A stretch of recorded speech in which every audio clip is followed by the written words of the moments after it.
नमस्कार दोस्तों, ये कहानी राजा जनक और दशरथ की है। इस कहानी को पूरा सुने। इस कहानी से आपको एक नई सीख मिलेगी। तो चलिए दोस्तों, कहानी को शुरू करते हैं। सीता स्वयंवर। किस कारण राजा जनक ने अयोध्या नरेश दशरथ को सीता के स्वयंवर में नहीं किया था आमंत्रित? ये जानने के लिए इस कहानी को पूरा सुने। राजा जनक के शासनकाल में श्यामू नाम के व्यक्ति का विवाह हुआ।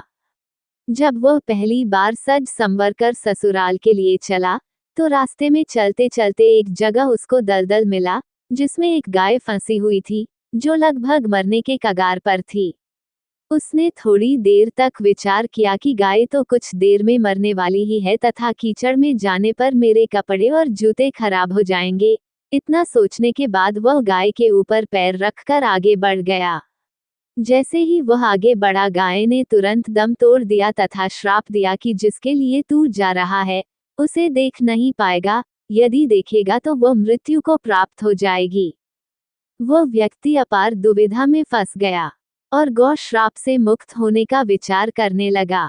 ससुराल पहुंचकर वह दरवाजे के बाहर घर की ओर पीठ करके बैठ गया और यह विचार करने लगा कि यदि पत्नी पर नजर पड़ी तो अनिष्ट नहीं हो जाए। परिवार के अन्य सदस्यों ने उसको घर के अंदर चलने का काफी अनुरोध किया, किंतु वह नहीं गया और न ही रास्ते में घटित घटना के बारे में किसी को बताया। उसकी पत्नी को जब पता चला, तो उसने कहा कि चलो, मैं ही चलकर उन्हें घर के अंदर लाती हूँ। पत्नी ने जब उससे कहा कि आप मेरी ओर देखते क्यों नहीं हो, तो भी वह चुप रहा। काफी अनुरोध करने के उपरांत उसने रास्ते का सारा किस्सा कह सुनाया। पत्नी ने कहा कि मैं भी पतिव्रता स्त्री हूँ, ऐसा कैसे हो सकता है? आप मेरी ओर अवश्य देखो। पत्नी की ओर देखते ही उसकी आंखों की रोशनी चली गई और वह गाय के श्रापवश पत्नी को नहीं देख सका। पत्नी पति को साथ लेकर राजा जनक के दरबार में गई और सारी घटना कह सुनाई। राजा जनक ने राज्य के सभी विद्वानों को सभा में बुलाकर समस्या बताई और गौ शाप से निवृत्ति का सटीक उपाय पूछा। सभी विद्वानों ने आपस में मंत्रणा करके एक उपाय निकाला कि यदि कोई पतिव्रता स्त्री चलनी में गंगा जल लाकर उस जल के छींटे इस व्यक्ति की दोनों आंखों पर मारे, तो गौ शाप से मुक्ति मिल जाएगी और इसकी आंखों की रोशनी पुनः लौट सकती है। राजा ने पहले अपने महल के अंदर की रानियों सहित सभी स्त्रियों से पूछा, तो राजा को सभी के पतिव्रता होने में संदेह की सूचना मिली। अब तो राजा जनक चिंतित हो गए। तब उन्होंने आसपास के सभी राजाओं को सूचना भेजी कि उनके राज्य में यदि कोई पतिव्रता स्त्री है, तो उसे सम्मान सहित राजा जनक के दरबार में भेजा जाए। जब ये सूचना राजा दशरथ अयोध्या नरेश को मिली, तो उन्होंने पहले अपनी सभी रानियों से पूछा। प्रत्येक रानी का यही उत्तर था कि राजमहल तो क्या, आप राज्य की किसी भी महिला, यहाँ तक कि झाड़ू लगाने वाली, जो कि उस समय अपने कार्यों के कारण सबसे निम्न श्रेणी की मानी जाती थी, उससे भी पूछेंगे तो उसे भी पतिव्रता पाएंगे। राजा दशरथ को इस समय अपने राज्य की महिलाओं पर आश्चर्य हुआ और उन्होंने राज्य की सबसे निम्न मानी जाने वाली सफाई वाली को बुलावा भेजा और उसके पतिव्रता होने के बारे में पूछा। उस महिला ने स्वीकृति में गर्दन हिला दी। तब राजा ने ये दिखाने के लिए कि अयोध्या का राज्य सबसे उत्तम है, उस महिला को ही राज सम्मान के साथ जनकपुर भेज दिया। राजा जनक ने सोचा कि यह महारानी कौशल्या होगी, इसलिए उन्होंने उस महिला का पूर्ण राजसी ठाठ बात से सम्मान किया और उसे समस्या बताई। महिला ने कार्य करने की स्वीकृति दे दी। महिला चलनी लेकर गंगा किनारे गई और प्रार्थना की, हे गंगा माता, यदि मैं पूर्ण पतिव्रता हूँ तो गंगाजल की एक बूंद भी नीचे नहीं गिरनी चाहिए।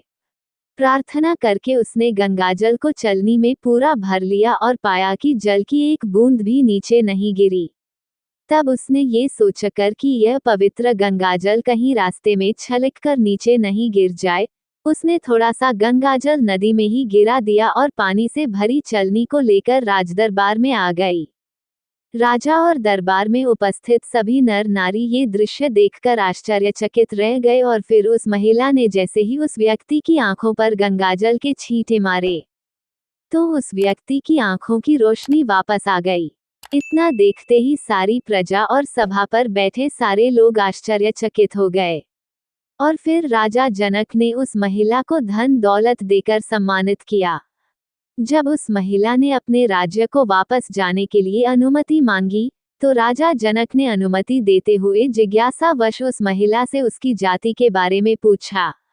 तो महिला ने बताया कि वह निचली जाति की है। राजा आश्चर्यचकित रह गए। सीता स्वयंवर के निमंत्रण देते समय यह विचार कर कि जिस राज्य की सफाई करने वाली इतनी पतिव्रता हो सकती है, तो उसका पति कितना शक्तिशाली होगा। यदि राजा दशरथ ने उसी प्रकार के किसी व्यक्ति को स्वयंवर में भेज दिया, तो वह तो धनुष को आसानी से संधान कर सकेगा और कहीं राजकुमारी किसी निम्न श्रेणी के व्यक्ति को न वर ले। इस वजह से राजा जनक ने अयोध्या नरेश को सीता के स्वयंवर में निमंत्रण नहीं भेजा। किंतु विधाता की लेखनी को कौन मिटा सकता है। अयोध्या के राजकुमार वन में विचरण करते हुए अपने गुरु के साथ जनकपुर पहुंच ही गए और धनुष तोड़ दिया और फिर श्री राम जी का विवाह सीता जी से हो गया। तो दोस्तों, ये जानकारी आपको कैसी लगी हमें नीचे कमेंट बॉक्स में जरूर बताएं। तो दोस्तों, ये कहानी आपको अच्छी लगी हो तो ऐसी कहानी सुनने के लिए हमारे चैनल को सब्सक्राइब जरूर करें। धन्यवाद।